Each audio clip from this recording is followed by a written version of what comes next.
kira Yesus beragama Yahudi atau tidak? Pasti dong, nggak mungkin Yesus bukan agama Yahudi masuk ke rumah ibadah Yahudi mengajar di situ. Betul. Tentu yang diajarkannya sama dengan yang diimaninya pada saat itu. Sehingga kalau kita katakan yang diajar Yesus di bait Allah pada saat itu, apakah Kristen? Tidak. Yahudi, Judaism. Bahkan dari kejadian itulah muncul fitnah dari imam-imam Kayafas, salah satu imam Yahudi yang menuduh Yesus menyekutukan, merendahkan, yang mengatakan bahwa dia menistakan Allah. Sehingga dia ditangkap, lalu disalib. Begitulah kisah dalam Alkitab. Karena ada pengajaran-pengajaran yang ditentang oleh imam-imam Yahudi pada saat itu. Di mana Yesus mengajarkan itu? Salah satunya adalah di bait suci. Di mana bait suci itu? Yaitu di tempat sumur Salomo. Ketika Yesus menyembuhkan orang yang lumpuh pada saat itu, sedang terbaring di dekat sumur Salomo. Nah, dari kisah Alkitab juga, kalau kita memahami lagi, kenapa di bait Allah itu ada sumur Salomo? Ternyata teman-teman, dulu ketika Yesus itu mau masuk ke bait Allah itu, dia membasuh kakinya dulu, membasuh tangannya dulu, membersihkan tubuhnya dulu. Silakan simpulkan, apa itu? Kalau di Islam itu dikatakan namanya netilat yadayim. Itu wudu ya. Itu dalam Islam. Nah, Bersih 2 tangan. kemudian kenapa kok ada Kristen? Kristen itu adalah sebutan para pengikut Paulus bersama para rasul ketika berkumpul di Antioquia. Nah, kita baca lagi di dalam Alkitab, ternyata ketika mereka berkumpul di Antioquia, datanglah seorang Nabi Agabus, namanya Nabi Agabus, datang dari Nazaret. Ada di dalam Alkitab. Pertanyaannya, kapan Nabi Agabus ini menjadi nabi dan siapa umatnya? Kalau kitab suci harus clear dong, jangan meninggalkan sepenggal cerita yang justru itu nanti bisa mengikis kepercayaan umatnya. Gitu loh. Ada Nabi Agabus. Yuk, ayo kita cari literatur tentang Nabi Agabus. Ternyata Nabi Agabus sendiri pun dikatakan bidat, disesatkan oleh bapak-bapak gereja setelah kejadian itu. Sehingga Nabi yang sudah diakui dalam Alkitab pun boleh dianulir oleh bapak-bapak gereja setelah Alkitab ini dikanonkan. Coba teman-teman lihat tahun berapa Nabi Agabus dikatakan sesat. Lalu tahun berapa Nabi Agabus dikutip di dalam Alkitab. Bagaimana kita bisa memahami satu kitab suci, Nabi yang sudah dituliskan di dalam kitab itu, lalu ternyata dianulir oleh pengikut atau pendiri-pendiri gereja setelah kitab itu dikanonkan. Itu. Nah, kemudian masuk lagi kepada apakah Yesus itu pernah mengakui dirinya Tuhan atau Allah? Sama sekali tidak pernah. Kalau di dalam pengakuan iman rasuli itu ada dikatakan begini, naik ke surga, duduk di sebelah kanan Allah Bapa, dan akan turun kelak. Dan akan turun kelak. Lantas ketika Saulus mendengar suara Yesus, kapan Yesus turunnya? Di dalam pengakuan iman Kristen, Yesus begitu naik ke surga, duduk di sebelah kanan Allah Bapa, dan akan turun kelak. Jadi nggak pernah turun naik. Gak make sense akhirnya Bang Bobson ya, sama pengakuan Paulus akhirnya yang mengatakan Yesus turun menemui dia di Damsik, perjalanan Damsik ya. Nah, bagaimana ini? Melanggar pengakuan iman dong. Harusnya kalau begitu ceritanya, naik ke surga, duduk di sebelah kanan Allah Bapa, dan akan turun menemui orang-orang yang ingin dia temui.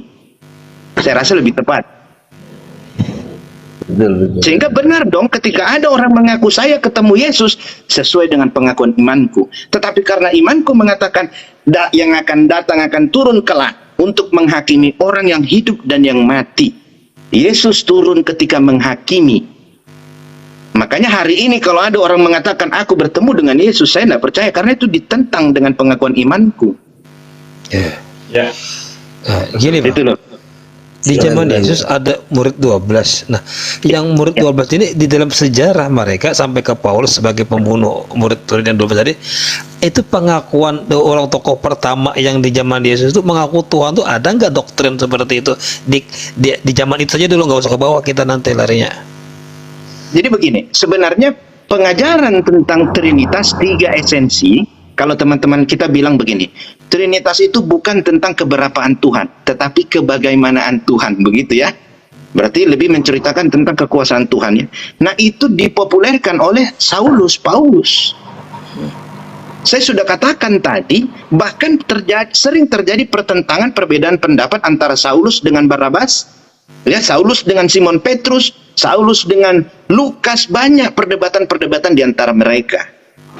Artinya apa? Saya mau ajak teman-teman begini, ketika wahyu turun, ada nggak pertentangan? No, karena apa?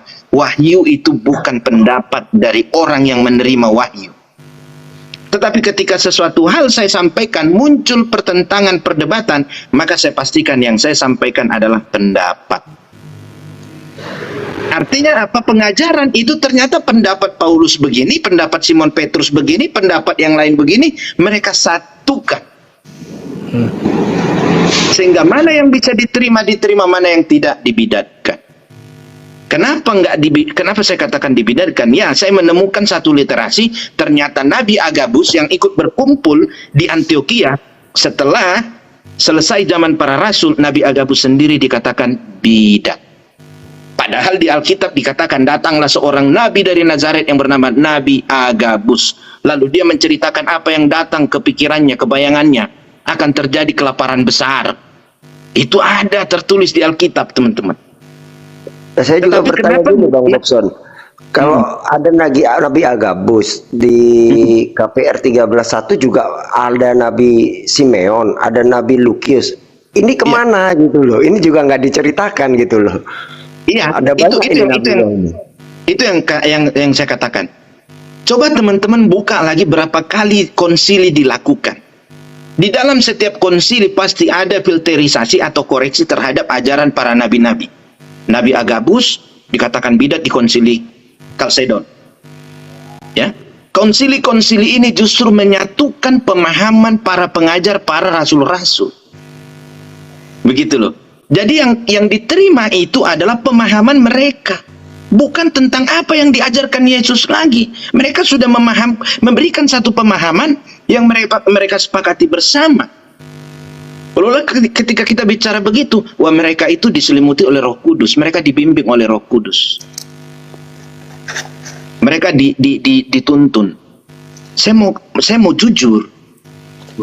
Kaisar ya yang pertama menerima ajaran Paulus itu, coba tanyakan sama mereka, berapa istrinya? 4 istri kaisar itu, dan dia ditasbihkan ya menjadi uskup agung, ya, dia ditasbihkan menjadi orang yang diagungkan karena menerima ajaran Paulus tadi. Pertanyaannya, hari ini teman-teman selalu membanggakan di dalam Kristen dilarang beristri lebih dari 1. Kenapa kaisar kita pada saat itu, kaisar yang menerima ajaran Paulus itu, ditasbihkan dengan istrinya 4? Konsisten tidak? Wajar tidak? Bagi saya wajar. Karena apa? Pada saat itu Paulus sedang menyebarkan ajaran agamanya. Artinya bagaimana ajaranku ini bisa diterima di satu pemerintahan kerajaan, apapun itu akan saya okekan. Lalu yang diokekan itu akan turun-temurun, teman-teman. Turun-temurun. Sehingga apa? Yang kami terima adalah pengajaran, bukan tentang apa yang diwahyukan dari Allah itu tadi. Yes. Keren. Ya. Gitu loh. Gitu. Lebih tepatnya dogma itu luar biasa ya. Nah, ketika seperti itu, maka kita mau komparasikan ke Alkitab dengan Al-Quran, udah jauh beda, teman-teman. Al-Quran itu tidak ada satupun pendapat Rasulullah yang dituliskan di dalam Al-Quran, nggak ada. Satupun pendapat Rasulullah itu nggak ada yang dituliskan. Jadi itu surat-suratnya nggak jadi ayat ya Bang ya? Iya. Surat-suratnya Nabi Muhammad nggak jadi ayat ya? Nggak jadi. Nah kemudian itu kemana? Makanya ada hadis. Ya. Dia dipisahkan dari apa yang betul-betul diturunkan dari Allah itu tadi, dipisahkan dari hasil pemikiran manusia. Oh, Gitu loh. Makanya kalau dikatakan sebenarnya yang mulai dari atas sampai ke bawah tetap konsisten, yaitu adalah Al-Quran. Di mana ada di Al-Quran itu pendapat seorang ulama kesohor itu nggak ada. Yang berbeda-beda itu apanya? Tafsirnya. jadi gini Gitu loh. Bang, biar tidak rancu, kita Islam juga agar lebih tahu. Kan kita nih sepenggal-sepenggal, bahkan banyak tidak tahunya sejarah. Hanya tahunya memponis saja, berdebat, ataupun di pihak Kristen sekalipun. Awal pencetusan doktrin, kata istilah beginilah, muktamar atau kata kasarnya ginilah, ketuk palu. Yesus itu dijadikan Tuhan tuh sejak kapan dan siapa tokoh dalam awal utamanya, dan itu disahkan atau kata kasar itu sejarah waktunya dan pelaku utamanya sejarah bagaimana sebenarnya? Baik, jadi begini. Kalau saya mengatakannya begini. Iya, awal pokoknya gini, yang rincinya saja sebenarnya apa? Kan katanya ada diperintahkan oleh, kalau itu manusia menyuruh manusia menyembah, maka batalah penyembahan itu. Nah, itu yang mau saya katakan Bang. Begini, Yesus tidak pernah menjadi Tuhan. Ingat. Karena apa? Yesus manusia. Manusia nggak bisa jadi Tuhan. Ya, ini Tuhan juga nggak. Tuhan bukan tidak bisa jadi manusia, tetapi Tuhan tidak akan menjadi manusia. Kenapa? Manusia ciptaan Tuhan. Ngapain Tuhan jadi manusia? Orang dia bisa ciptakan selesai kok. Ngapain repot-repot? Ya. Gitu. Nah, lo terus apa dong? Tetapi ada yang menuhankan. Ingat ya, ada yang menuhankan Yesus. Yesus tidak pernah jadi Tuhan. Kalau saya mengatakan lagi, jelas di dalam Alkitab dikatakan Yesus disalib, semakin clear, Yesus bukan Tuhan. ini Yesus mati. Begini Bang, ini Makin clear lagi dia bukan Tuhan. Yesus bangkit dari kubur, makin clear lagi dia bukan Tuhan. ini memang diyakini manusia sebagai itu, atau memang ada doktrin, ada suatu sabotase tersendiri atau motif tersendiri sebenarnya awalnya Bang? Jadi ini yang saya katakan tadi, ada yang menuhankan. Kenapa kok sampai dituhankan? Ya, pada saat itu setiap mujizat yang dilakukan Yesus itu sampai kemana-mana beritanya. Sangat menggemparkan. Lazarus yang mati 3 hari bangkit. Ya, orang buta melihat, orang lumpuh berjalan. Luar biasa mujizat-mujizat yang dilakukan, sehingga sangat mudah untuk menarik orang menganggap Yesus ini adalah Tuhan. Karena apa? Simpel saja. Siapa orang yang bisa membangkitkan orang mati? Cuman Tuhan yang bisa membangkitkan. Padahal jelas Yesus mengatakan, segala yang keluar dari mulutku adalah perkataan Bapakku, dan segala pekerjaanku adalah pekerjaan Bapakku. Clear. Itu lebih jelas Tidak ada lagi di satupun yang keluar dari KPR mulut 2 dari nomor diriku 22 sendiri. Bang Dobson. Jadi di Iya. KPR 2 nomor 22 itu dijelaskan bahwasanya Yesus itu adalah perantara bagi semua mujizat yang dilakukan oleh Tuhan. Bisa dibuka Iya. itu teman-teman. Jadi Jelas, sebenarnya begini Bang, kalau dikatakan Yesus itu penuh mujizat, saya rasa semua nabi pakai mujizat. Nggak ada nabi yang nggak pakai mujizat itu. Karena apa? Diterimanya kenabian seseorang itu adalah melalui mujizat yang dia tunjukkan kepada para umatnya. Begitu historinya. Gitu loh. Kalau dikatakan ada nggak orang yang bisa membangkitkan orang mati? Ada. Ya. Elia. Ada nabi Elia itu membangkitkan anak seorang janda tempat dia menginap, dia angkat. Dia berdoa kepada Tuhannya, hidup itu anak. Kenapa Nabi Elia tidak dijadikan Tuhan atau dituhankan? Karena zamannya Elia, pengajaran Paulus belum muncul. Seandainya pada zaman Nabi Elia pengajaran Paulus muncul, maka Nabi Elia juga kemungkinan besar akan menjadi Tuhan. Akan dituhankan dengan mujizat yang dia punya. Pertanyaannya, apakah hanya Yesus yang naik diangkat ke surga? Teman-teman, Henok bersahabat dengan Allah, dia diangkat naik ke langit. Nabi Elia bersama dengan kereta beroda api, dia naik terus ke langit. Oh. Bukan hal yang sulit bagi Allah untuk mengangkat manusia naik ke langit. Sudah pernah terjadi.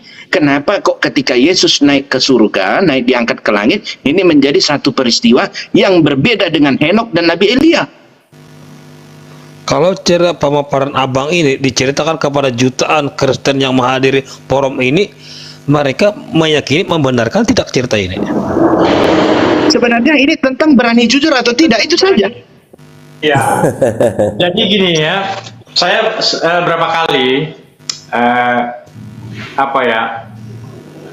menyampaikan dalam forum diskusi, saya bilang gini, mohon maaf, ini dalam forum diskusi ya, saya katakan gini, orang Kristen pintar itu banyak, tapi mencari yang jujur itu sedikit. Sulit. Makanya kan saya begini loh, kalau hanya kita berdebat masalah doktrin ketuhanan itu jangan bakal masuk. Tapi kalau sejarah akurat ini dijabarkan, dibedah dengan sebenarnya, disinilah fakta kebenaran sebenarnya.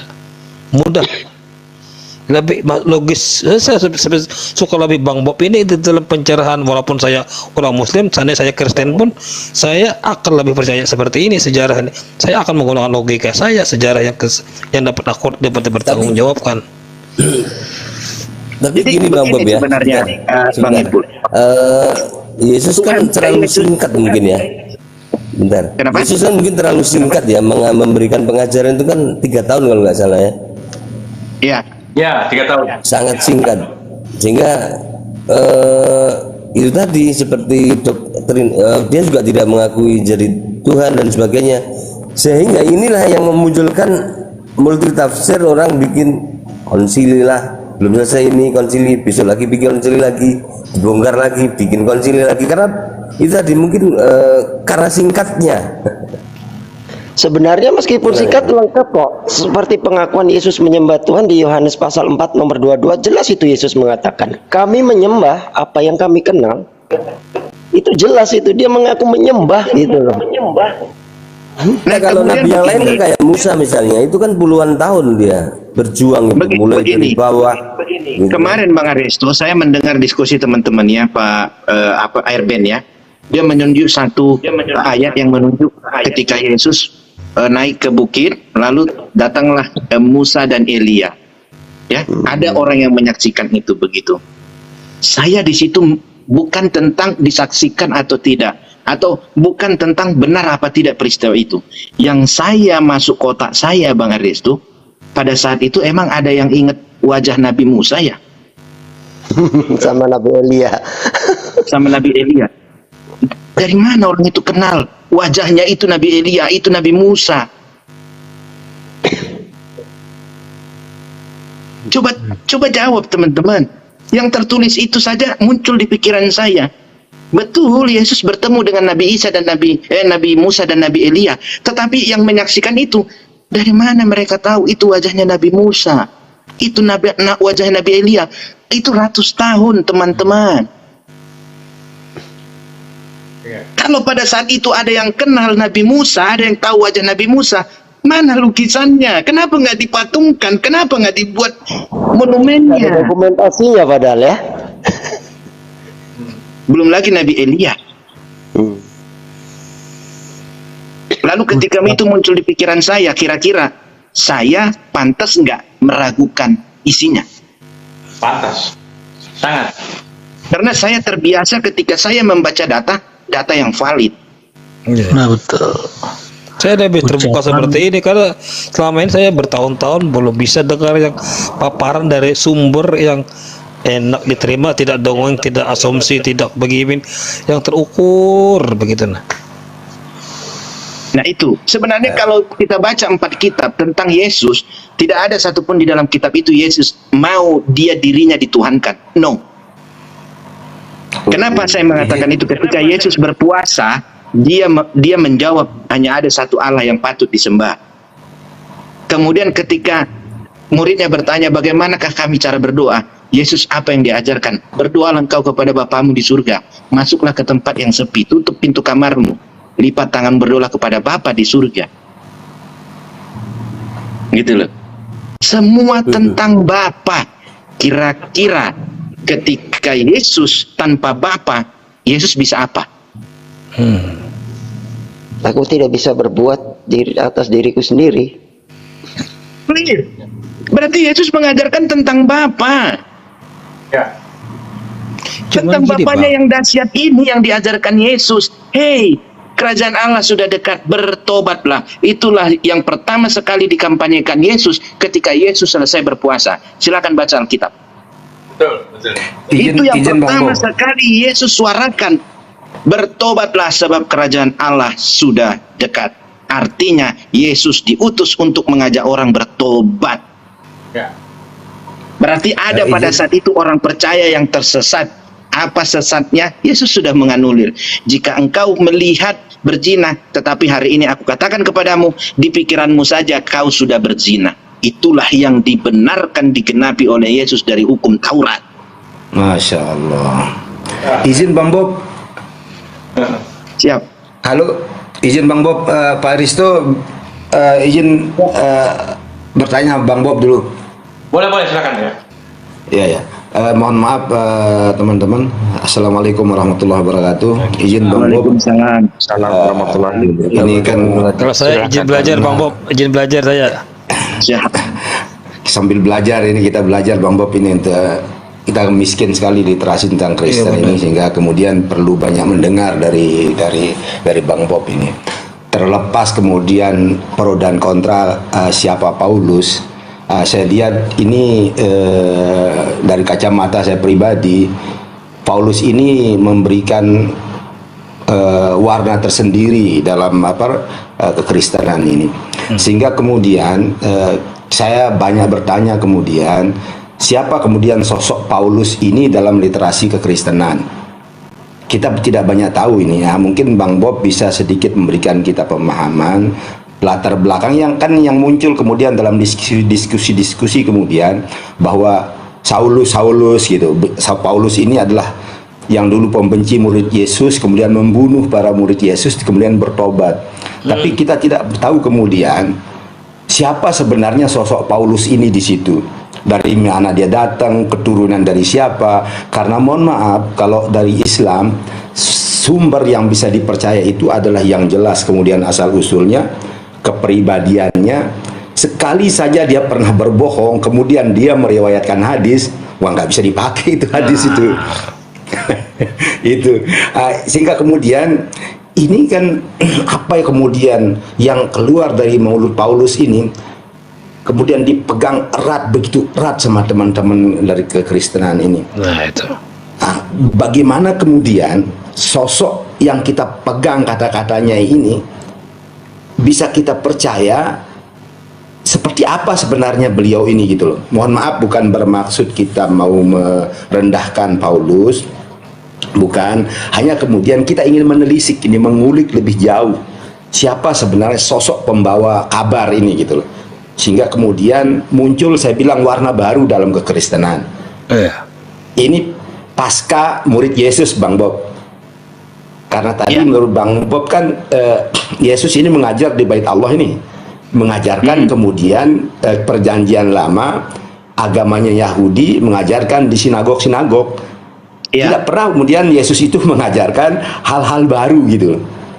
Iya, betul. Ya, kemudian setelah itu datang Paulus memberikan warna tersendiri. Mohon maaf, saya bilang memberikan warna baru. Itu sehingga kemudian di Antioquia mendapat kemudian predikat. Di sanalah pertama kali disebut Kristen. Iya. Di Antioquia. Nah, itu saja mungkin Mbak Bob, kita ingin kemudian mengulik lebih jauh, lebih dalam siapa Paulus ini menurut kacamata Kristen itu sendiri. Terima kasih Bang Bob. Baik. Yang pertama begini, saya pernah baca di Alkitab tapi saya lupa di ayat mana ya. Ada ayat itu mengatakan demikian. Apostol yang menanam, Paulus yang menyiram, Tuhan yang menumbuhkan, Allah yang menumbuhkan, begitu. 3 Korintus 1 Korintus 3 nomor 8. Nomor itu 1 Korintus. Dari ayat itu saya justru menarik kesimpulan berarti pada saat itu ada 2 bentuk pengajaran. 2 bentuk pengajaran lalu diikat dengan katakan Allah yang menumbuhkan, mengikat 2 bentuk ini, yang menanam, merawat dan menumbuhkan. Diikat. Nah, kalau memang ini satu sumber, kenapa ada dua? Kenapa harus ada yang menanam, ada yang menyiram? Gitu loh. Sehingga apa? Dari pertanyaan tadi, kalau dikatakan bagaimana sebenarnya Saulus ini, kalau saya runut dari sejarah tadi, sebenarnya karena adanya pengakuan dari para rasul, murid-murid Yesus tadi, kepada seorang Saulus. Sehingga Saulus diterima menjadi seorang rasul pada saat itu. Nah, kemudian dengan kemampuan yang dia punya, ilmu politiknya, strategi perangnya, strategi pemasarannya, dan strategi penyebaran ajarannya, dia lebih unggul ketimbang para rasul yang lainnya. Karena apa? Simon Petrus itu seorang nelayan. Mulai hari ini engkau menjadi penjala manusia. Tadinya itu dia adalah ikan.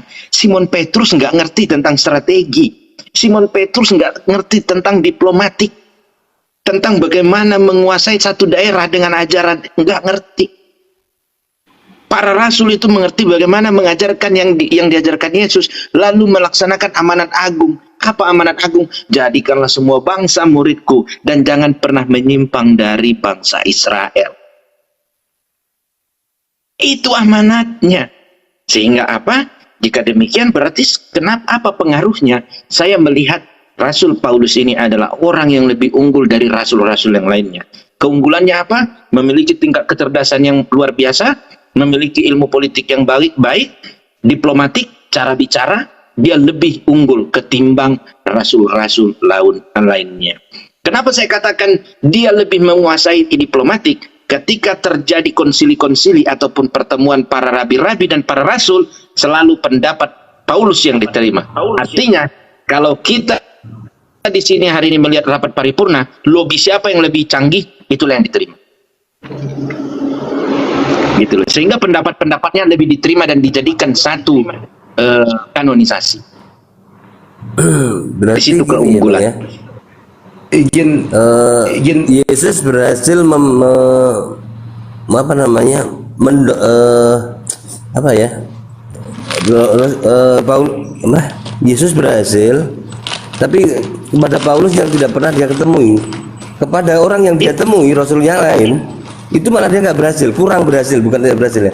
Artinya yang mendominasi kan akhirnya Paulus gitu, padahal tidak pernah bertemu.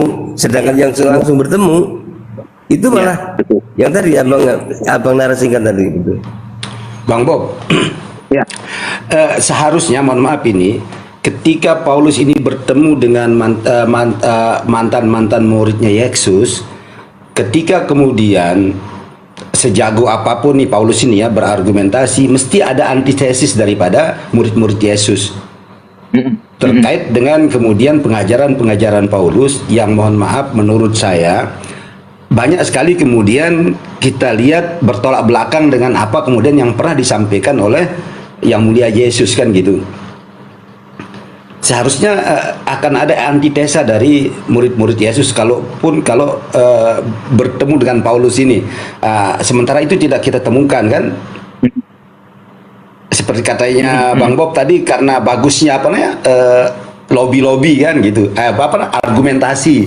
Ya, jadi mungkin diplomasinya mungkin si Paulus ini bagus kan gitu. Tapi meskipun begitu saya kira ketika mereka bertemu misalnya, sehingga saya apa mereka benar-benar ketemu dengan para murid Yesus atau memang sudah dibunuh sama Paulus ini kan, sehingga kemudian tidak ada antitesis daripada pendapatnya si Pak Paulus ini gitu loh. Sementara yang murni menerima ajaran Yesus kan para murid ini. Tentu, dan kita lihat kan di situ Yesus banyak berpesan akan datang nanti orang Farisi yang bla bla bla bla gitu segala macamnya. Nah, saya yakin ini ajaran ini akan akan disimak dan dicatat betul oleh para murid. Kemudian tentang menyebarkan agama keluar daripada Israel sendiri sudah ditegaskan oleh Yesus untuk jangan. Sementara Paulus sendiri kemudian mengklaim dirinya mengabarkan Injil untuk orang di luar dari Bani Israel itu sendiri. Kemudian yang ingin saya tanyakan Bang Bob, ada tidak di literasinya di dalam kekristenan itu mengulik kemudian siapa Paulus ini, orang tuanya, keturunannya, nasabnya itu seperti apa Nggak ada. gitu.